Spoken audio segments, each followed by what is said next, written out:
So friend, Samsung has officially taken the wraps of the highly anticipated Galaxy Z Fold 7, its thinnest and most refined foldable smartphones to date.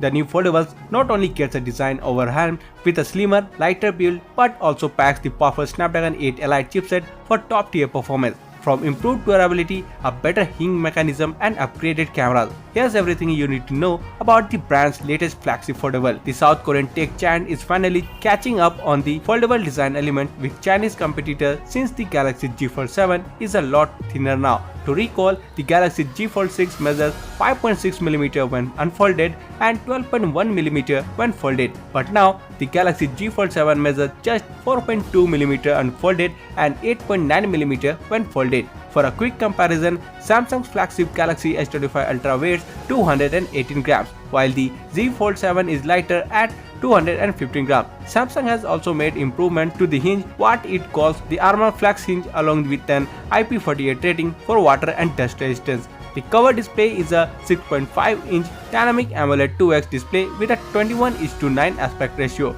Full HD Plus resolution, Corning Gorilla Glass Ceramic 2 for protection, and a 120Hz refresh rate. Meanwhile, the primary screen is a gorgeous 8-inch dynamic AMOLED 2X panel with a QXGA Plus resolution and 120Hz refresh rate. A notable downgrade this year is the removal of Galaxy S Pen from the Galaxy Z Fold 7, but this allowed the brand to make the UTG ultra thin glass slightly thicker. So that's for today in this video. Thank you for watching, and for more videos like this, please subscribe to the channel and press the bell icon.